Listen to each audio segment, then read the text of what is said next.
Presenting the CW Crew. Martin Kove, thank you so much. Yeah, it's my pleasure to be here. It's a gas being in Minneapolis. Tell us what this movie means to you, Karate Kid. It's just an amazing movie. You have this. Tell us about your outfit here too in the movie and what it means to you.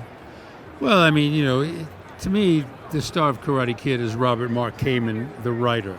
I mean, how many movies can we quote? Sweep the leg, No Mercy, wax on, wax off. I mean, we can quote one, The Force Be With You. We can quote, The Godfather, Make You an Offer You Can't Refuse.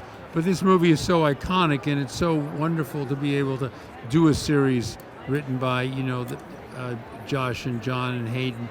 And they're brilliant. And, all the characters are gray and exciting and wonderful to act because it's much greater depth.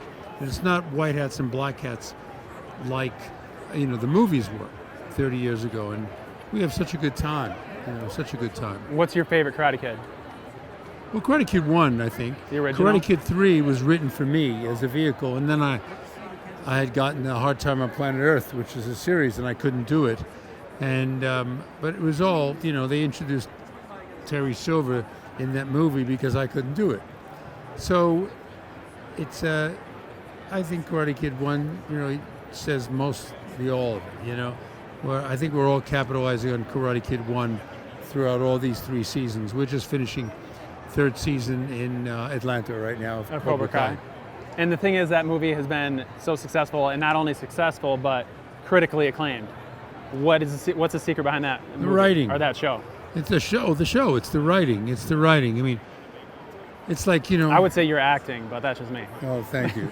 Thank you. But I mean, it's like Michael Corleone, as good a job as Al Pacino did, you could have had 10 actors pop in there because it was so set up, so well set up, structured so well, directed so well, that Michael Corleone in The Godfather was flawless, flawlessly set up to win. And the same with Karate Kid. I mean, when you get writers like we get, Josh Heald and John Hurwitz and Hayden Schlossberg, you get 3 guys that know more about Karate Kid than anybody, than us. I mean, what I had suggestions about my background, they had created a year and a half ago in their heads. So it's great. It's really great to work for these people, and that's why the show is successful, because everybody is written so well. I wish I wasn't so conspiratorial, but things will improve maybe in season 4. Do you ever have nightmares of this move? No. You have to understand that Johnny Lawrence has been the Karate Kid for 30 years in my head. Ralph Macchio has not been the Karate Kid because of the crane kick. It was an illegal kick. But, back in those days, right. I could only fight the All Valley Chamber of Commerce so much. Exactly. So what was illegal about it? Well, you can't lift yourself off the ground like that, and everything. You can't kick at that level up there with your arms extended. You have to be grounded. A Superman punch is the closest thing it would come. Why no call? Why no call? Mm-hmm. It's called Hollywood. As a Vikings fan, I definitely know about the refs screwing you, Yeah. Uh-huh. So I can kind of relate to that. I can cite I'm a Dallas Cowboy fan. How did Ooh, Dallas we Cowboy? play. I know, we play them, I think, tomorrow. How could the push-off. Jets beat my Cowboys? And then the following week, the guy could barely throw the ball, and they lose to the Patriots. And how does that all happen? Because football is about as solid as the motion picture industry. You cannot ever predict what's going to happen in football.